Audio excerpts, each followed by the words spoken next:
Hello, a very warm welcome to today's show. This is episode 30 of the series entitled The Gita Decoded. We are now in chapter 7 and the end of chapter 7. In this series, we are looking at what the Gita says, its true message, what the message means for you as an individual, and how to apply it in your daily life. Sister Denise has been sharing her understanding of it, and to this end, I welcome you back. Thank you. Sister Denise, the last time we met, we were at the end, or almost at the end, of chapter 7, the yoga of the knowledge of discrimination. I'd like to take you to verse 24, which reads as follows: though I am unmanifest, the unintelligent, think of me as having manifestation, not knowing my higher being, which is imperishable and surpassed. What does it mean, unmanifest? Unmanifest means incorporeal, and manifest means the incarnated soul. So the thing about God, which is difficult for people to understand, is that here is a soul who does not have a body of his own. Now, where it says, the unintelligent think of me as having manifestation, it means that people can only relate to God as some deity. You know, for example, in other religions, they may say that the founder of their religion is the manifestation of God. Whereas others within their religion will say, no, that is not the manifestation of God, that is the instrument of God. It's different, you see. For our own selves, we will say, as the famous St. Francis song, that let me be an instrument of God. So it is really the desire of a person who gives great importance to their spiritual life. They want God to use them as an instrument, because then you become a conduit for God's work or for God's qualities or God's wisdom. And that is a very, very good condition to be in as a conduit like this. What God is saying here is, I do not have a body of my own. And a highly intelligent person will be capable of conceptualizing how a conscient being can exist in consciousness without having to have a physical form of his own. But somebody who is not able to grasp it, can't grasp it, can't get it, and so they will look for something that's like God, or a person who has been able to embody God's qualities, and they'll start worshipping that person. I don't understand the term the unintelligent. Unintelligent in this sense means that they just do not have the capacity to conceptualize that which is non-physical. Verse 25 reads, I am not manifest to all.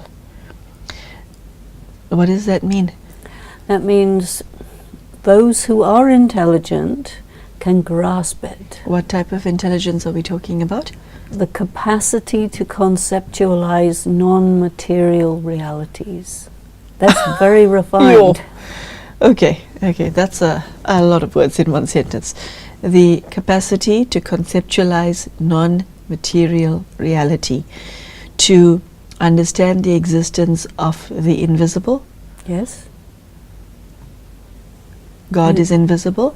It's invisible, intangible, but nevertheless it is possible for those human beings who have that refined intelligence to grasp, to apprehend, but it's not everyone.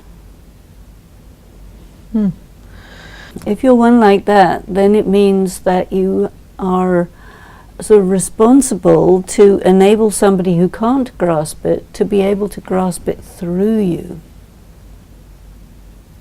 So, you know, some people, they cannot grasp God, not at all. But a person who exhibits divine virtues, they can grasp that. So they will be able to go up to that. But there will be others who will be able to go right past that and directly connect with God. But it's not everybody. It's the way it is. Okay, maybe we should move on to the second sentence. Being enveloped in Yoga Maya. What does that mean, Yoga Maya? In the detail of the translation, it talks about yoga magic. And it's often mentioned that God is a magician, yoga magic or yoga power. These are very, very subtle things. You know, God is incorporeal. God exists not in the material dimension. And God is able to think and cause a thought from his mind to come into your mind so that you can see that thought. That's magic. And it's out of range of a lot of people, but is within range perhaps of the mystics, you know, who are able to really grasp that and who have transcended their gross human aspect. And they've become so refined that they're able to really get how God operates. Because you see, the mind of God is absolutely pure.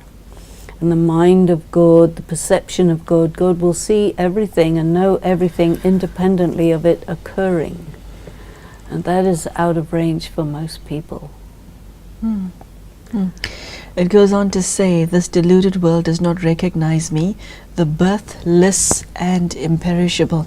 So Denise, what strikes me about this stanza and the previous one is that God very clearly reveals his identity and says that I do not have my own physical component. Yes. And yet, this is one of the most misunderstood things about God. I am birthless and imperishable. And despite this, there's a very strong belief in God as being omnipresent. There's a very strong belief of God being manifested in a physical form. Why does that belief persist despite this stanza? The belief persists because there are so many sages who have described it, and they have so much authority, and people go along with that. That's part of it. The idea of, you know, God is so inaccessible, and there are people who are apologists for God, right? The different religious preachers. Apologists. That's the word, apologist. What does that mean, apologist? It means somebody who represents. So a human being will say, you know, okay, you people can't understand God, I can understand God, I've had all these various experiences, and this is my take on it. And if they say, yes, that sounds good, we'll go for that, that becomes it. And you know, there are a lot of saints and sages, and especially in earlier times, about a couple of thousand years ago, who did all kinds of austerities and transcended the limits of the mind and perception and moved on to other dimensions and so on. They had experiences, mystical experiences, and they would draw conclusions from those experiences and say, according to our experience, this is what God is like. And they will even be in agreement with other sages who had similar experiences. But then God comes and says, although you had this experience which I gave to you, your extrapolation of what it means is actually not what it actually means. And this is why, for example, the well-known theologian Teilhard de Chardin has said only God can describe himself. because God is not human. So a human being cannot figure out God, or a human being can have a divine experience and draw conclusions from it which will not be the reality because of the limitation of being human. And then there are other people who say, well, you know, forget about it, God is by definition incomprehensible, so anybody who says, I understand God, they're not telling you the truth. But then comes the question, you see, the Gita is Shri Bhagwan Uvach, the Blessed Lord speaks. That means he's come to say, okay, this is me, this is who I am, this is how I am, and these are the ways in which you have misunderstood me, but I've come to clarify everything. It's a bit like that. Mm. And this is why he has to incarnate, but not take birth like regular people do, because then you become bound by the machinery of birth and rebirth and karma and bondage and all that. Mm. And so it is called an avatar.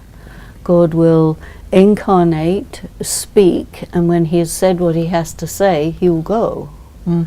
And then the consequences of what he says is that the world is totally changed.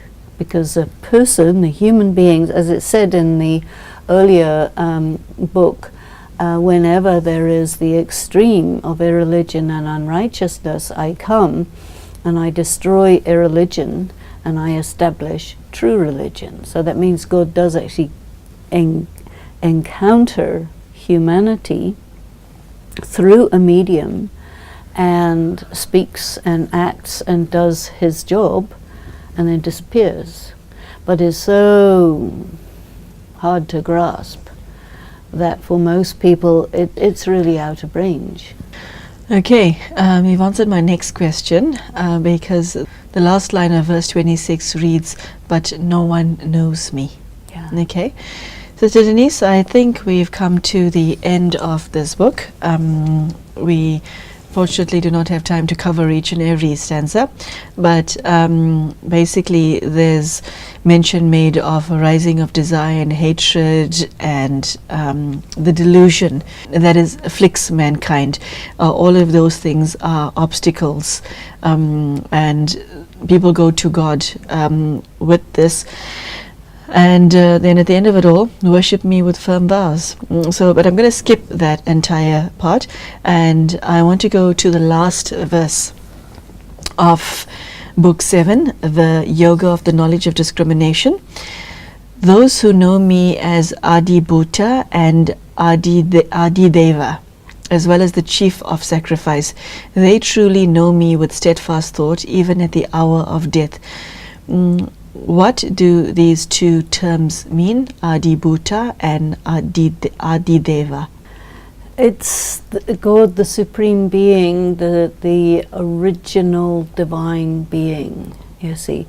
So here we're not talking about the recognizable form of Krishna as depicted in different pictures, but we're talking about the incorporeal Supreme Being.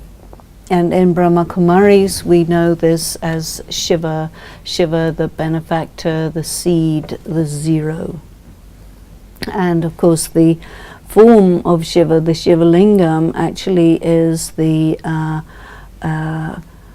representation of the one who is just a point of light and who is birthless, but who nevertheless takes birth, as you see in the festival of Shivratri, that God comes in the night to bring about the dawn of a new age, this type of thing. Now what it says here, which is I think very important, is those who know me as who I am, they will keep their mind on me even at the hour of death. And the hour of death is the exam. If you're a student of God, and it's not the hour of death, it's the second of death. Because death is the final sanskar. Although you use the term antim sanskar for the funeral ceremony, but the last thing you do is you leave your body. And so the idea of a Raj Yogi is to be able to be so detached from the body, so independent of all the things in the material world, that you focus on God and you leave your body in God's remembrance. That's what it's about. But what happens at the end of a person's life is, they're weak. They may be old. They may be sick. They may be all sorts of things. So it's difficult to hold steady in remembrance of God when the body is frail, the mind is gone, all of these things are there. So, it is said that you have to have this practice over a long period of time, so it becomes such a strong sanskara that no matter what, you just leave the body in God's remembrance.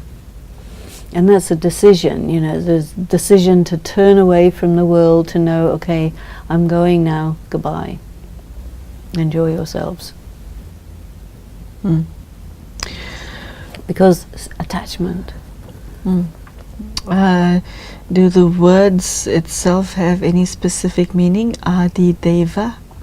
Well, Adi Deva is the first deity. And who does that refer to? Adi Dev, the word Adi Dev refers to the highest human. But it also refers to the highest among all deities, you see. So it can be interpreted in a number of ways. In Brahma Kumaris, we use the word Adi Dev to refer to the impact of God on his instrument. So the transformation of Arjuna from a confused person to the one who is completely enlightened. So then he becomes, the one. But otherwise, here, you see, it is incorporeal God saying, I am the highest of all the deities. I am the supreme being. I am the God of gods. And you come to me when you die.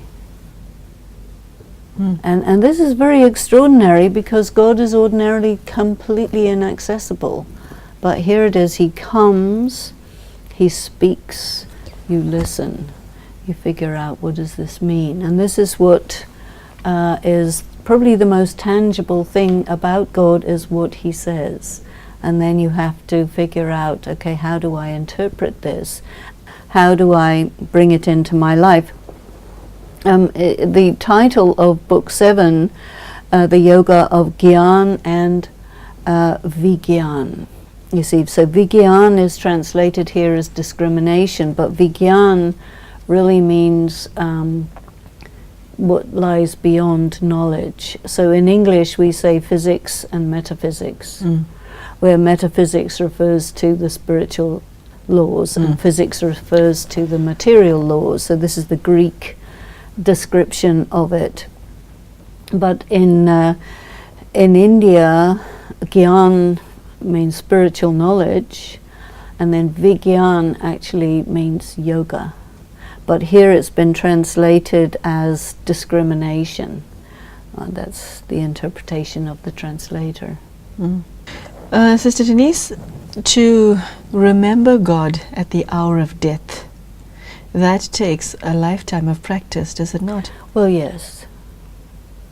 And it's an extraordinary thing to do, because you will be feeling the gravity of your own body, let alone the gravity of your loved ones and your possessions.